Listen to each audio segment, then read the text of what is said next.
Hi curious people, Maudia Yunda here. Welcome to my book list di mana aku sharing kisi-kisi menarik dari buku-buku yang aku baca.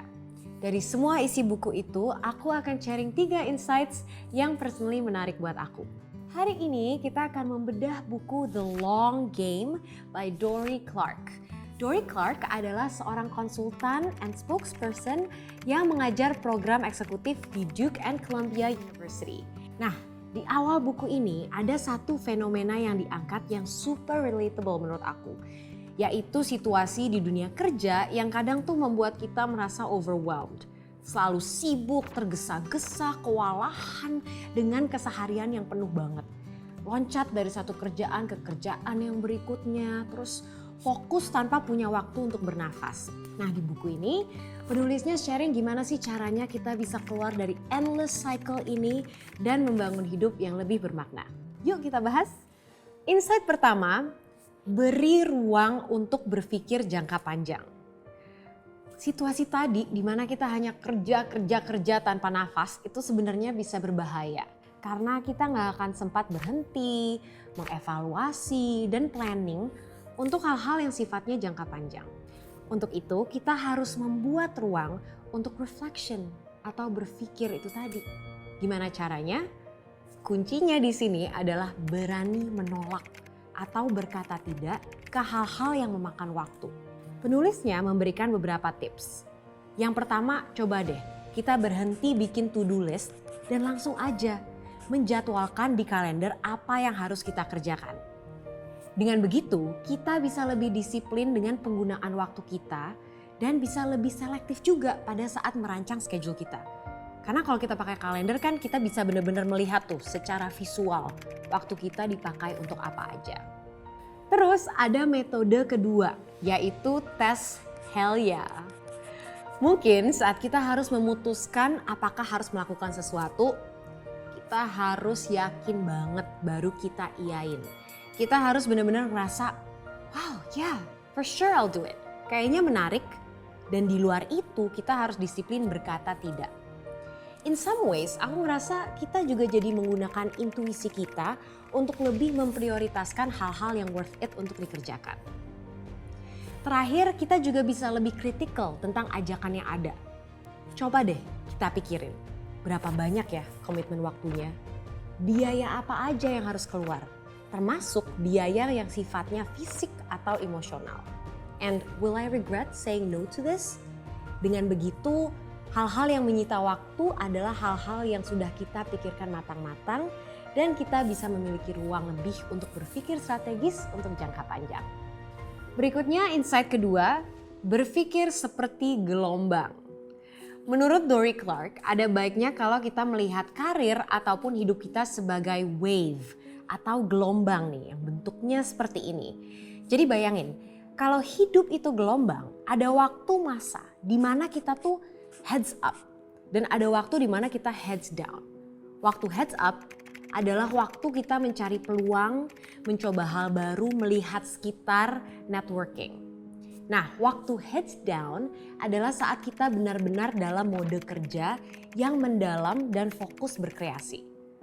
Misalnya kita bisa atur 1 tahun nih, kita pilih 6 bulan fase di mana kita melakukan deep work, lalu 6 bulan lagi waktu di mana kita fokus ke networking dan upskilling. Ini menurut aku cocok banget buat orang yang mungkin mudah distracted dan perlu struktur untuk dirinya sendiri.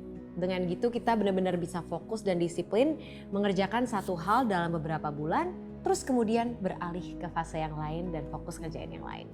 Dan yang terakhir, insight ketiga, lakukan yang menarik. Ada satu hal di buku ini yang mungkin bukan menjadi poin utama bukunya, tapi somehow aku relate banget dan pengen aku angkat. Si penulisnya nih lagi cerita gimana sih caranya menemukan passion, purpose, ataupun mimpi kita. Karena kan kadang-kadang ya kita nggak selalu tahu apa yang kita mau atau apa yang harus kita lakuin.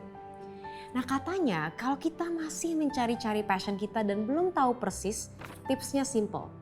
Coba aja lakuin yang kita anggap menarik atau interesting. Karena walaupun berawal sebagai sebuah curiosity yang kecil, rasa ingin tahu ini dan ketertarikan ini bisa lama-lama menjadi skill ataupun keahlian yang mengarahkan kita ke kesempatan-kesempatan lainnya. Tapi gimana caranya berinvestasi, mencoba hal-hal yang menarik buat kamu? Terus masa kita harus berhenti kerja? Nah, menurut penulisnya, we can take it step by step. Ada satu approach yang sebenarnya dicetuskan oleh Google di mana kita diajak untuk menghabiskan hanya 20% waktu kita untuk explore dan mencoba hal-hal baru yang menarik tadi. Dengan begitu kita bisa pelan-pelan membangun passion atau ketertarikan kita di bidang tersebut tanpa harus ambil resiko tinggi. Menurut Clark nggak ada ruginya. With 20% time we can experiment with no consequences, only learning. Jadi coba deh, kalau ada area atau industri yang menarik buat kamu, try to do a side hustle maybe, or a side project, volunteer, and then you can see where it takes you. And now for my favorite part, so what? Pertama, aku seneng banget baca buku ini karena aku pleasantly surprised sih. Di luar insights yang tadi aku share, masih ada banyak lagi tips soal networking juga yang menarik dan membuat aku mikir. So you guys should check that out. Terus di kesempatan kali ini aku memilih insights yang bener-bener selama aku baca ya bikin aku mikir bener juga. Contohnya di poin yang kedua, melihat hidup sebagai gelombang. Itu tuh aku banget. Karena kalau orang bilang aku tuh multitasker sebenarnya enggak juga. Aku tuh hanya punya fase-fase aja dalam hidup aku di mana ya udah aku memilih untuk sibuk melakukan hal yang berbeda-beda. Kalau pada saat aku sekolah atau message program aku, ya aku fokus aja selama semester tersebut. Terus kalau libur sekolah, aku fokus kerja. Dan dengan begitu aku malah bisa ngejalanin dua-duanya. And lastly, buku ini benar-benar mengingatkan aku juga bahwa aku harus punya kesabaran yang strategis untuk bisa jadi sukses. Jangan mau semuanya instan. Penting untuk sabar karena ketika kita merasa kemajuannya tuh lambat dan ada banyak rintangan dan penolakan, itu that will get us through. Karena semua hal kesuksesan yang bermakna jangka panjang akan membutuhkan kerja keras dan waktu. Okay, thanks for listening, curious people. If you want me to read a book and share with you my favorite insights, kasih book recommendations di komen di bawah. Dan jangan lupa untuk subscribe, please subscribe and turn on notifications. Bye!